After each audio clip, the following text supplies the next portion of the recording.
Bonjour Sonia Boussaguet. Bonjour Jean-Philippe. Sonia Boussaguet, vous êtes professeure associée à Neoma Business School. Vous êtes membre de R2E, Recherche et Expertise en Entrepreneuriat. Et j'aime beaucoup cette idée derrière les deux E, ensemble, entreprendre. J'entreprends sans m'épuiser, c'est l'ouvrage que vous publiez avec Marina Bourgeois, édition Vibert. On n'en parle pas assez de l'épuisement de l'entrepreneur. Pourquoi vous avez... Enfin, c'est pour ça que vous avez écrit cet ouvrage. Alors exactement. Alors il faut savoir qu'on a tous un seuil de résistance au-delà duquel on craque. Ouais. Sauf l'entrepreneur. Lui, à force de travailler en fait avec la fatigue, il finit par s'y habituer et surtout il finit par oublier que l'épuisement représente un danger et donc ce livre tire la sonnette d'alarme. Et il tire la sonnette d'alarme en donnant des conseils. C'est ça sa grande richesse. Premier conseil, il faut écouter les alertes de son corps avec une règle qui est la règle des 5-5. J'aime beaucoup cette règle. Ouais. Alors parce qu'il faut 5 heures pour éliminer le cortisol. Le cortisol, c'est l'hormone du stress, produit en 5 minutes. Donc, autant de temps, vous comprenez, où on est sur les nerfs. Donc, ce qu'il faut savoir, c'est que le corps, quand il est en situation de stress, il somatise, il vous envoie des messages. Il faut apprendre à les écouter. Et parce que notre corps, c'est le premier habitacle. Donc, il faut en prendre soin. Il faut en prendre soin et on comprend mieux pourquoi parfois on a du mal à s'endormir le soir quand on est entrepreneur. Deuxième conseil, il faut libérer son esprit. Oui, parce que si le corps dysfonctionne, forcément, votre mental risque de se fragiliser.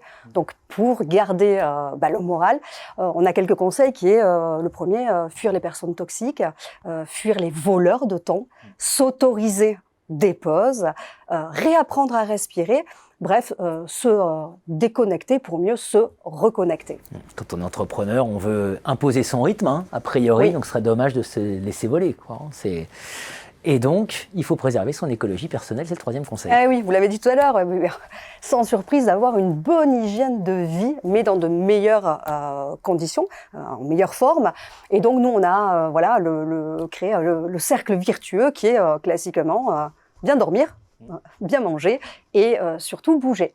Et puis après, imaginez-vous une table ou une chaise qui comporte 4 pieds. S'il en manque un, elle est bancale. Eh bien, c'est la même chose pour votre façon de vivre, qui est un subtil équilibre entre votre vie professionnelle, votre vie personnelle, votre vie sociale et votre vie intérieure. Donc, pour garder la santé, il faut savoir que la vie ne se résume pas à votre entreprise. Oui, c'est mieux. Il faut nourrir son auto-efficacité. Et il faut nourrir son quatrième conseil. Oui, son auto-efficacité. Alors là, rien de plus simple, c'est fixez-vous des objectifs clairs, des objectifs surtout atteignables.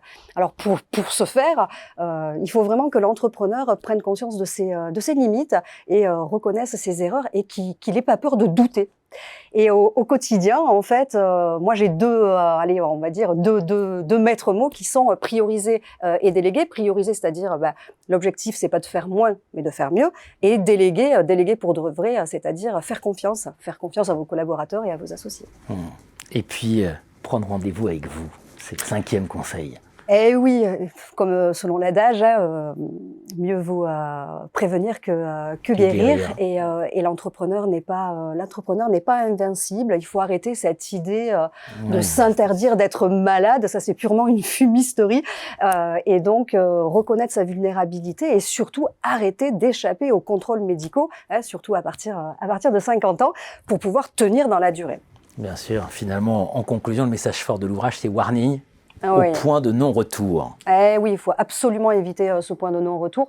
Et si certains là se sentent encore dans la bascule, eh bien ralentissez. C'est à l'image de l'entrepreneur slow. Et surtout, posez-vous cette question du why, des piqûres de rappel finalement, de pourquoi vous avez entrepris.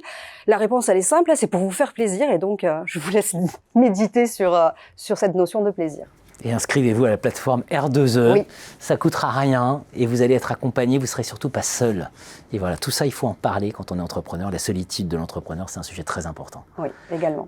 Merci à vous, Sonia. Merci, Jean-Philippe.